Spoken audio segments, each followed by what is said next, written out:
Hello and welcome to your NARSA weekly update for the week commencing Monday the 16th of September 2024. It's Gary here again and well, we're back in action in more ways than one, aren't we? Remember last week I talked about the compounding effects of things just adding and adding and adding, whether it's good or bad, but the compounding effects of things, boy oh boy, did we not have our compounding troubles to seek this past week. We lost our chairman, we got a new interim one in, and if you believe it, I guess we don't really truly know what happened, but we got knocked back by a CEO who didn't really ignite a lot of passion in our ranks anyway, so lots to unpack here. So two things on the chairman front. Firstly, and most importantly, best wishes to John Bennett on his ongoing recovery from his health issues. At all times in life, it is health and family first, always. So there is absolutely no doubt about that. Secondly, okay, so what about his tenure? I think I've talked about this a couple of times on this podcast. I mean, his tenure, his last couple of years here, probably just over 2 years, maybe. It wasn't an easy time for him, was it? But initially I recall us having high hopes for him. A very good speaker. He'd been with the board at that particular point long enough to know what's what, and he kind of got it. But then during the time that he was actually chairman, I don't think there's any doubt that we regressed. We've gone through, 2 or 3 managers. We've had haphazard investment in the squad. Didn't look like there was a real strategy behind that haphazardness, undoubtedly leading to the results that we've been getting. We lost key leadership positions on the admin side, on the board side, and support staff side, with little to no succession planning. The stadium situation, of course, that could and should have been completely avoided, which led us to the Hampden situation, which could and should have been avoided had the stadium situation been avoided, and the challenge being that there was almost no communication along the way, apart from a couple of RTV interviews that were kind of forced. He looked quite irritated to be there at times, and then they were supplemented by every now and again some club statements. So in my opinion, this was time for upfront, demonstrable leadership, and we just didn't get it while John Bennett was in place. So that then brings us to our interim chairman, John Gilligan, of course, who stepped in when John Bennett had to step down. And I think overall, John Gilligan is a universally popular appointment for us, for the majority, if not all of the fans, and I'm sure that he'll absolutely do what he can do to steady the ship, and I think for me this is most important. More importantly, he's going to at the very least be present in Glasgow at Ibrox, let people know that he's there and willing to help. He knows the place already, probably knows a lot of the people there already, and obviously we just wish him the best. I already wished him well personally, and offered him whatever support NARSA could provide, and he was very thankful and grateful for that. So we'll try and keep some lines of communication going there. But the second thing that is interesting for me in terms of the chairman, specifically the chairman situation, is that we didn't have intentional succession. I mentioned succession there, earlier in this little introduction. I was going to say diatribe, but and I've mentioned succession before. I think I mentioned it last week, maybe the week before. And for us to have a chairman with no succession planning, to then we then have to basically go outside, outside the active board to have him come in is just another interesting factor about how we are structured, who's doing what, and how that manifests itself into the ongoing structure and the ongoing operations of the club. And then latterly, and this is just in a weekend, by the way, folks, then on to Dave King's statements and public appearances this past wee while. You might have seen his work on Talk Sport earlier today, and like Dave, he is never backward at coming forward and criticising what needs to be criticised, and in his opinion that's been the board over the years. And it's times like this, for me, that I get a real gist that all of these guys, I don't think there's any doubt that actually, maybe not all, some of them are just genuine investors with no real affinity for the club, but for the majority of these guys, they are genuine to their core Rangers fans, because a lot of the times they could kind of cause a fight in an empty house. There just seems to be that little bit of needle, that little bit of aggro, as we used to say back in the day, and it's just the way that we seem to be wired and brought up. We all have firm opinions about what we think's best for the club and best for the team and best for the league and best for the country and such. And we're not afraid to share these. And these guys are absolutely no different. And I wouldn't want them to be any different. And of course, definitely Dave King is no different, as he just simply comes out and says what he needs to say. He uses his media network to get his messages out there. And all the while, the board have been pretty mute. I thought there might have been an opportunity for John Gilligan to come out and say something on the weekend, and the club just chose to put the announcement out there with nothing from John Gilligan himself.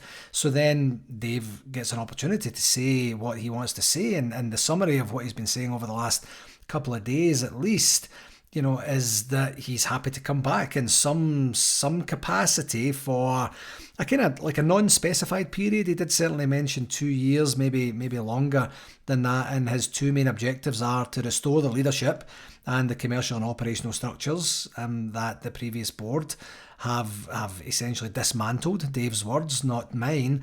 And then number two is to find a new substantial investor, or possibly investors, to come in and make the club less dependent on the existing board members, who have all essentially reached their limit of investment capacity. I think he used the term investment fatigue, and I can see that, and it's one of these things.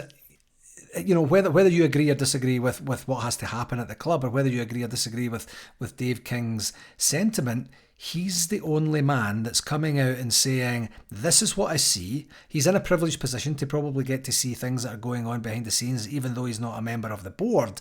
And here is what I'm willing to do to fix it. He's the only one that's doing this, the only one of anyone in the last 2 years, and possibly beyond the 2 years. James Bisgrove did come out and had the CEO fans forums and such like that, so he was doing his bit to get himself out there. But in terms of, the chairman, not the CEO, we've been bereft of that for quite some time. So some key things for me: I firmly, honestly, truly believe to my core that everyone is doing the best that they can, and they genuinely want what's best for Rangers. I also firmly believe that what we're doing now at the board level just simply isn't working. But the caveat to that, of course, is that I don't know truly what each of their roles are. In fact, I don't even know what the role of a board member at Rangers involves. Does it come with a job description per se? Does each person have a specific portfolio? Is it a ceremonial position only? I'm not 100% sure, and it all just comes to the fore again that we just lack effective and present leadership and an effective operating plan, and that's essentially what Dave has been talking about, and he's offered that. And he has been, in my opinion, very shrewd about getting in front of this within 24 hours of John Bennett's resignation. As I say, when the club had an opportunity to come out and communicate and just put something out on the website and social media. So surely our existing board members would have seen this coming. Surely they would have, based on past behaviours and the opportunistic way that can be used to be able to get messages out there, they would have seen something coming and put a plan together to, in some way, I don't know what the best way to put it is, quieten the noise. Is that the best way to say it? I don't think Dave is being unnecessarily noisy. I don't think he's saying anything that doesn't need to be said, and I don't think he in any way is being inconsistent about what he's been saying. He's been very, very clear and concise about what his challenges have been with the board over the years. But the club had an opportunity to say, for example, we are going to get into meaningful dialogue with key stakeholders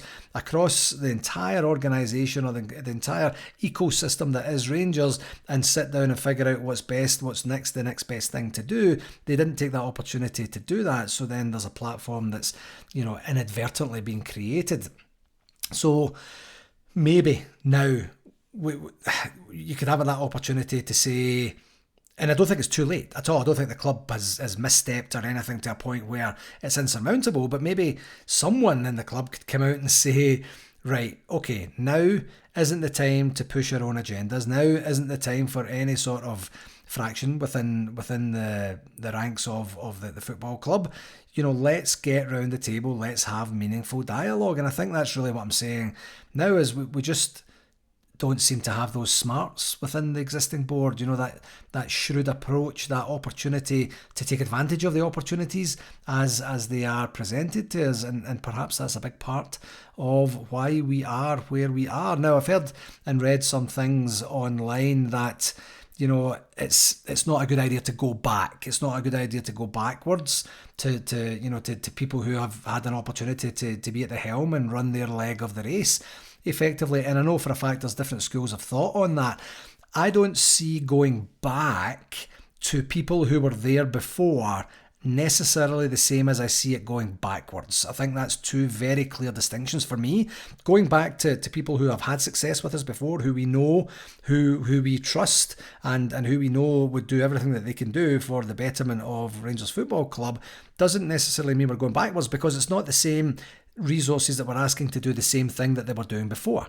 If you understand where I'm going with this. If we go back to Dave King and say, right, okay, come in, help us with the planning, help us with the operationalising of the planning, introduce us to people that you might think would be worthy investors in the organisation. Let's do our due diligence. Let's sit down and figure out the best way forward, because it's quite obvious the way that we've been operating over the last 2 to 4 years hasn't really been working as well as we would have hoped.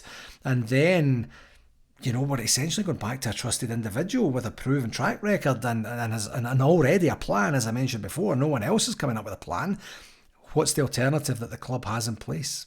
It'll be a very, very interesting few weeks here. I'm going to mention a wee bit about this come the communications section, but I do want to go on with the rest of the content here and see what we have. So the good news is that we have a game to talk about, and this particular game is a game that we won. So that's kind of super handy, isn't it? And of course, that was yesterday's 1-0 win at Dundee United at Tannadice. And I have to say, folks, I wasn't 100% sure what we were going to get. Truly, I wasn't, after that debacle at Shark Head. And then, of course, the international break gives us that opportunity to just get more and more worried about what might come. But I thought we played really well. I really did, especially the first 30 minutes or so. We scored that brilliant goal from Tom Lawrence, and it could and should, quite frankly. How many times do we say this? I know should have been a lot more to put that game to bed. We defended really well, and I thought we were really, really creative at times. Everyone put in a great shift, and we got the very least of what we deserved, honestly, over the piece. And they had one serious shot on goal that actually wasn't on target. And even that, it was deflected. It was like a wild shot that was going to hit someone in the side stand, and it got a deflection and then just kind of went past the post. So overall, really good job, well done. Dundee United, of course, were ahead of us in the table prior to the game. So the positives, of course, are the result, the performance I thought was good, and the clean sheet. The standard of some of our play, quite honestly, our endeavour through the whole match, and one key thing that you don't get to see very often from a Rangers player these days, actually over the seasons, to be dead honest, did you see us sticking up for Connor Barron when he got halved at the beginning of the second half? You had Tav sticking up for him. You had Jack Butland running out of his goal and getting a yellow card for his trouble of doing that. Then a little bit later than that, I think, that the guy was trying to wind up Tav in the side, and Tav was having nothing of it. The guy pushed Tav pushed the guy back. They did a wee bit of handbags at 10 paces then, but that's more like it. Rangers, stick up for yourselves. Don't take any garbage from anybody, and just show them who you are. And I thought we did that really, really well. And as I mentioned earlier there, I thought we defended really well to restrict them. And quite honestly, I thought that was Proper's best game for us by a mile. He hasn't had a great start for us at all, really. And that was a good, solid game. And there was not a lot of, not any hairy moments that I can remember from the defence there. So good on them. Well done to them. They deserve the clean sheet that they got. And of course, getting to see some of the new signings too was great. And for that, a special shout out to Igamani. Is it Igamani or Igaman? I'm not 100% sure how to pronounce it just yet. He looks like a real presence presence for us up front. He's direct, he is a big lad, and he just looks like he wants to get into that box and see what's going to happen in terms of chance creation and conversion of chances. I was really desperate for him to get a goal, and unfortunately it didn't come off for that. And of course, seeing Cortez back was a good thing, after the bizarre way that he went out injured there, and of course you're always dreading that it's going to be longer that he's out, so that gave us options from the bench, which of course was a welcome sight. So yeah, it was all positive for me. On the negatives, I guess really my main negative was not getting more goals to put this game to bed a lot sooner.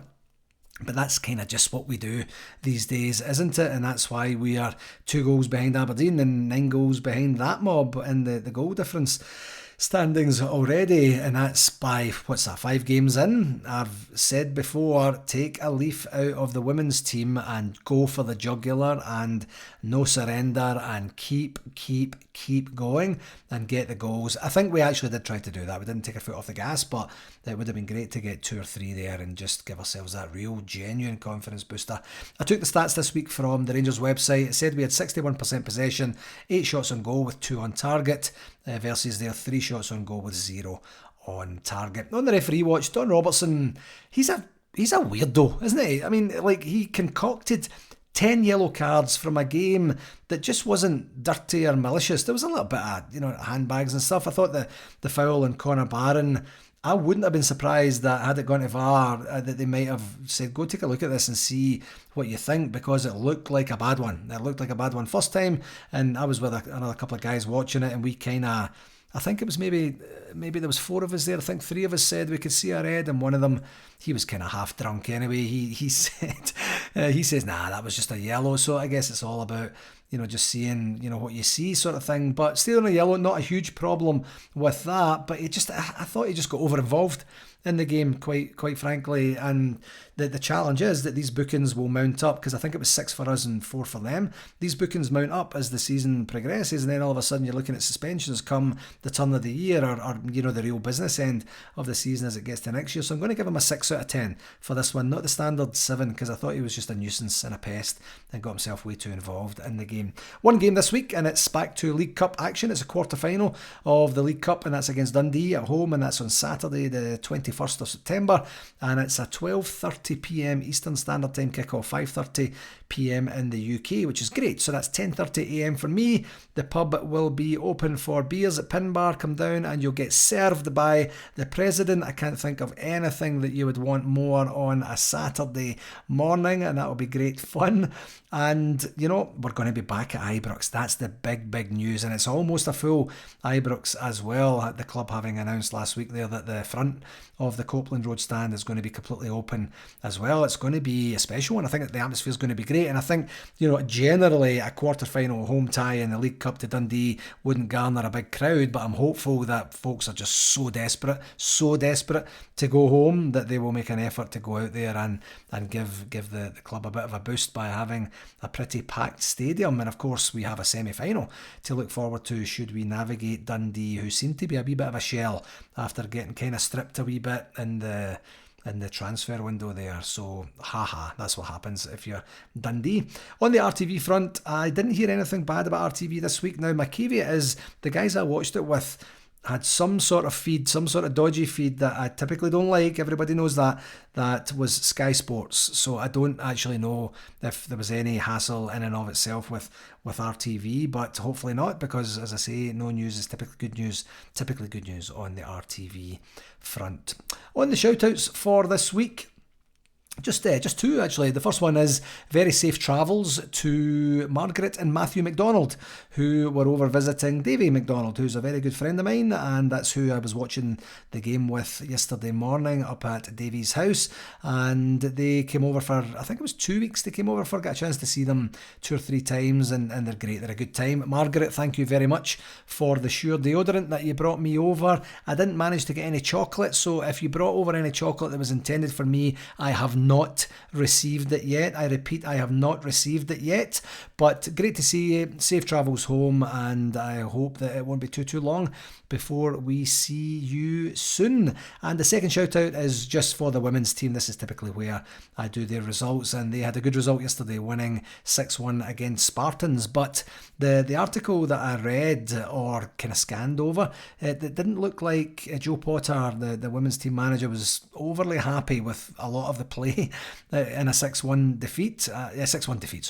victory, and that's a good thing. Again, her standards, there is no chance the women's team lose that league on goal difference this year, and interestingly, that's the first goal they've actually lost in the league this campaign. So great to see them get back into the scoring habit and get into winning ways after a couple of very, very tough European games for the women's team. So well done to all there. On the convention update, 269 days and 38 weeks until we go mental in Kissimmee, Osceola County in Florida. That's, of course, June 12th to 15th, 2025 at the Omni Orlando at Champions Gate. As you know, we already have club ambassadors John Bomber Brown and Mark Haitley confirmed that we are literally actively right now working on some more and some real beauties that we're working on that's going to get people kind of eyebrow raised in a good way, saying, oh, right, I see what you're doing there. So we're in good shape there. We're also working very heavily right now on the entertainment options as we build out what the Tam Plunkett Blue Night will look like on the Friday night, and we're getting ever closer. I know I probably say a version of that every week, but it's true, and we will go there. On the golf, still trying to pin down that telephone call with the guy. It's all my fault, not his fault, and I'll hopefully get back to him possibly not tomorrow, but maybe Wednesday, and certainly try and tie that one up by the end of the week. As you know, the room bookings are out there. Please don't delay to get your rooms booked so that you don't miss out. And of course, last week we put the tickets out for sale in what I would call our soft launch, and because I know the club are going to be getting more actively involved as we go forward, and we're going to be doing a bit more of a bigger splash launch over the next wee while, so stay tuned for that. But just a reminder, $265 US all in for the 3-night package for the convention for next year. So yeah, we're getting there. It's feeling like a real convention now, folks, and the time is marching on. 269 days. See, before we even blink, it's going to be in the hundreds. Mark my words. In other business, we did have an executive meeting last week which concentrated primarily on two major things. One, wrapping up the RTV survey, making sure that we have everything completely locked in. We have some action items to get back to some clubs that still haven't gotten back to us yet. And then, of course, our planning for NARSA 2025. So we're in good shape on both. For each of the clubs, you will likely see some communication coming out this week in terms of your RTV fees for the year and your payment options, and then we'll get that part out the way, and then basically all systems go for NARSA 2025. On the communication section, the Gers guide for this week today has the away days at Tannadice, which will be a good watch, I am sure, and also highlights of the Scottish Women's Power Rangers women's team game against Spartans. Tomorrow is a loan review, and also Rangers B team versus Fraserburgh in the SPFL Trust Trophy third round at the Fourth Bank Stadium, and the kickoff is 7:45 p.m. UK time. On Wednesday we have a feature called Ibrox Icons, and it features Fernando Rickson, the late great Fernando Rickson. That will be a great watch. On Thursday, not so much going on. Friday, the press conference for the Dundee match. Saturday, the Dundee match. And Sunday, Hearts versus Rangers. And that is in the Premier League kickoff, 4:10 p.m. and it says it's at Oriam. I'm not sure if that's a stadium or a centre or something. I'm not 100% sure. But you remember, if you follow the women's team, that Hearts was the beginning of the end for Rangers in terms of the title defence last year, when we ended up with a surprise draw with them. I think, was it 0-0 or 1 each? I can't remember, but it was one of those where you're like, oh, that's odd. And then things just kind of started to unravel a wee bit. So Hearts are no mugs, and they'll be looking to try and do something similar. So it's up to Joe Potter and her team to make sure that that doesn't happen. And one thing from a communication perspective that I forgot to mention last week was that I was planning a Heart and Hand Extra interview with Cammy Bell last week, and I think the reason I didn't mention it is that we didn't have it scheduled in at that point because Cammy was actually on holiday in Cancun in Mexico, and we just said, right, let's figure out the best day. And I think I would normally have mentioned it because obviously we're looking to try and get as many folks as we can to listen to it, but it was a great conversation on Extra. It was just basically a bit of a catch up on thoughts of the Celtic game, what happenings of the international break, what can we expect for Dundee United, and then a great opportunity to plug NARSA 2025. And I did get some feedback that the information I was sharing was kind of like, oh my God, don't rub it in, wee man. You know, we already know what state we're in, we already know what's happening. I was answering the questions that I was asked, and it was a good opportunity just to kind of actually articulate my thoughts a little bit more clearly in terms of the goings on and such. Everything's all positive on the NARSA pod, but maybe not so much on Heart and Hand Extra. So if you get a chance to go, if you're a Heart and Hand subscriber, go check that one out, and I'm sure you will enjoy it. Cammy's always a great time. Thanks very much again, Cammy, for having me on. So in terms of communications overall, I think that truly is the cornerstone of what we've been missing for quite some time at the club. You know, there's kind of two communication paths with the club. One is centred on the first team or the footballing operations side probably, and the other's kind of centred on the business side.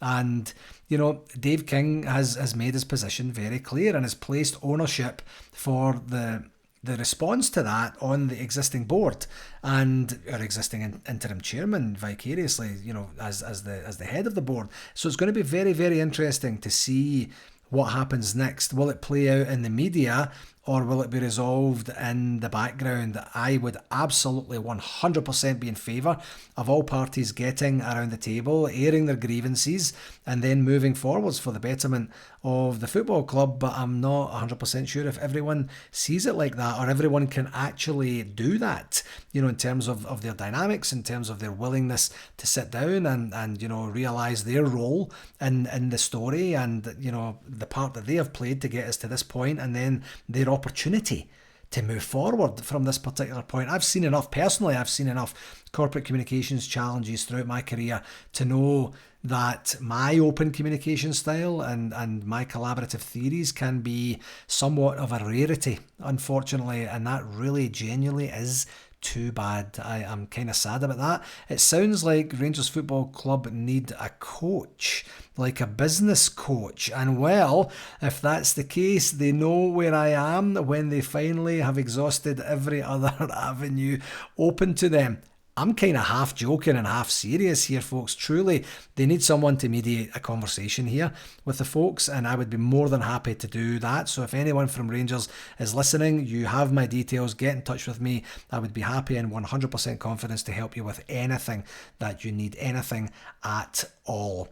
Couple of wee reminders of events coming up here. On the 27th of this month is the Rangers Ladies Lunch. I did see an article on the website saying there are a few tickets left, so if you are planning to go, please don't delay on that because you might end up being disappointed. And just a quick reminder that Pedro Mendes and Lee McCulloch are going to be present there. And then of course we have the charity ball, the 80s themed charity ball on the 2nd of November, and that's at the Doubletree by Hilton. I don't think they call it Doubletree Inn. So there you go. Okay, my friends, despite having lots and lots and lots to cover this week, including a game and then a whole bunch of happenings at the boardroom level, I've managed to keep it under 30 minutes, which is yay for me. That will do it for this week, my friends. As always, I'd like to take this opportunity to thank you very, very much for taking the time to listen, and please do share it with whomever you think might enjoy it. This week, here's to the football doing the talking and a good performance, giving us a semi-final to look forward to. Until next week, please do take care of yourself and all the very, very best to you, okay? Follow.